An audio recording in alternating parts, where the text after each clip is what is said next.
नहीं आया उत्तर प्रदेश में 35 साल से। इतिहास बदलेगा?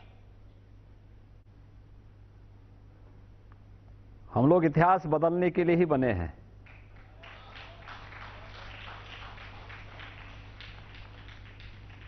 इस आत्मविश्वास के पीछे कोई खास वजह?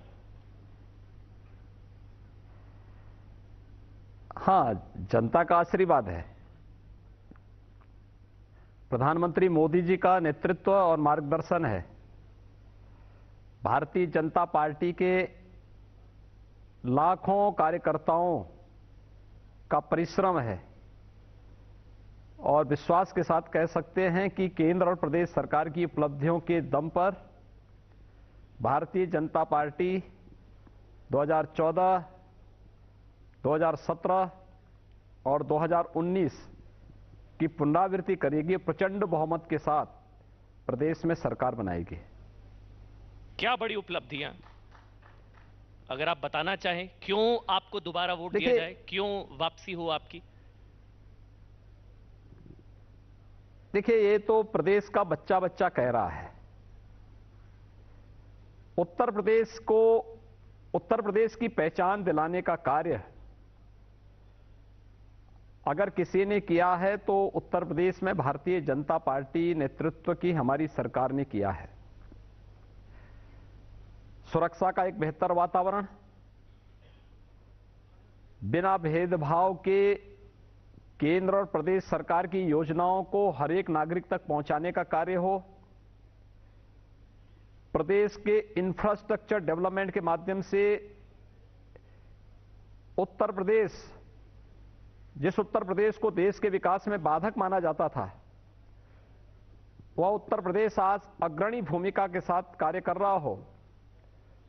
कोविड प्रबंधन हो या बिना भेदभाव के समाज के हर एक तबके को, चाहे वह गांव हो, गरीब हो, किसान हो, नौजवान हो, महिलाएं हो या बच्चे हों, इन सभी को जिसके वे हकदार थे उस हक को दिलाने का कार्य हो, यह अगर किसी ने किया है, उत्तर प्रदेश में भारतीय जनता पार्टी की सरकार ने किया है। और मुझे लगता है हर एक तबका सरकार के कार्यों से संतुष्ट है, खुश है और इस नए भारत के नए उत्तर प्रदेश पर हर एक व्यक्ति को विश्वास है। इसलिए फिर से भारतीय जनता पार्टी प्रचंड बहुमत की सरकार बनाएगी और फिर से बीजेपी की सरकार रिपीट करेगी। सीटें बता देंगे सर, कोई फोरकास्ट? 325 प्लस। पिछली बार का रिकॉर्ड टूटेगा? मैंने कहा ना, रिकॉर्ड तोड़ने के लिए ही आए हैं। लेकिन अखिलेश यादव कह रहे हैं कि क्राइम रेट बहुत बढ़ गया। आज ही कहा है उन्होंने।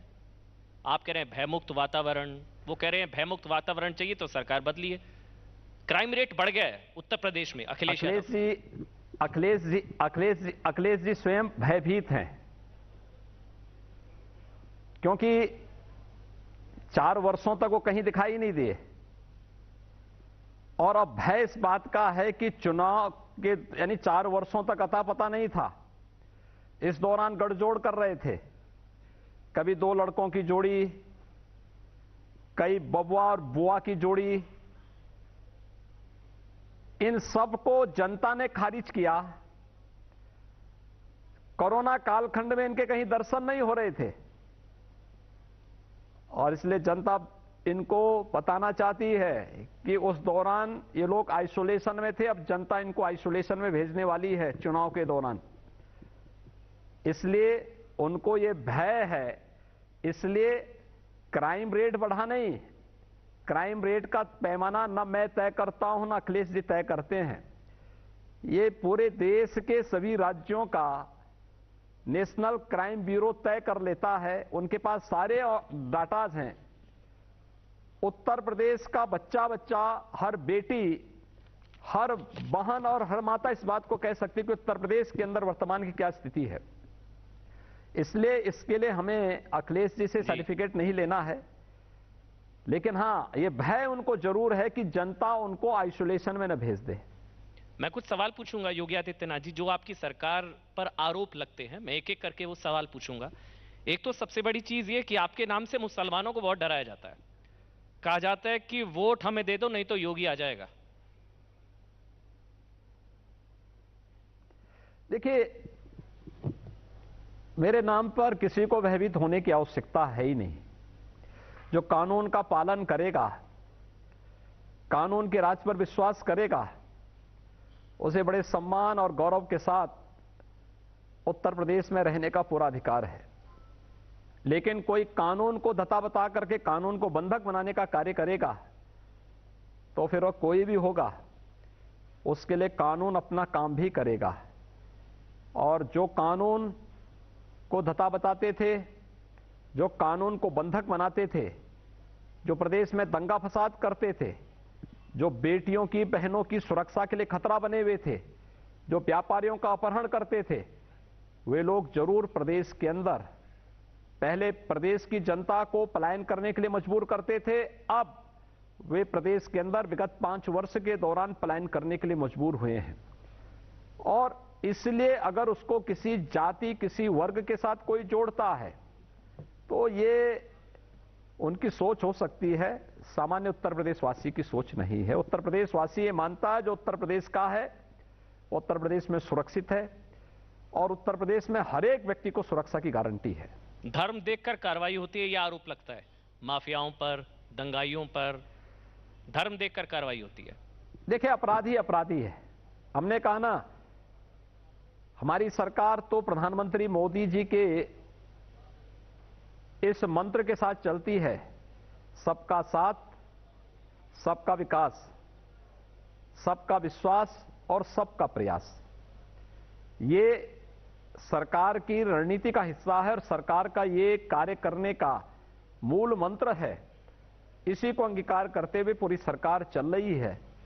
न जाति, न धर्म, न क्षेत्र, न मत, न मजहब, सबका साथ, सबका विकास और सबका साथ सबके विकास के साथ जोड़ते हुए सरकार पूरी मजबूती के साथ कार्य कर रही है।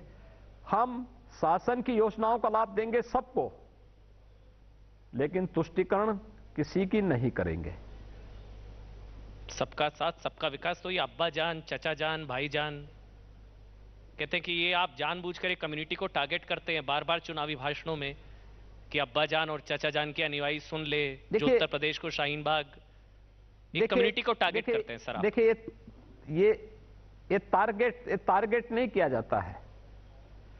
मुझे एक बात बताइए, क्या अब्बा जान असंसदीय शब्द है? क्या भाईजान संसदीय शब्द है? जो लोग इस नाम पर तुष्टीकरण करते थे, आज उनको वो संबोधन दिया जा रहा है। आज मैं उनको दूसरे नाम से बोलूं तो अच्छा नहीं होगा, इसलिए मैं उनको बोलता हूं कि भाई देखो, कम से कम अब्बा जान से पूछ लेते, चचा जान से पूछ लेते, भाईजान से पूछ लेते, हो सकता है कुछ और ज्ञानवर्धन होता उन लोगों का।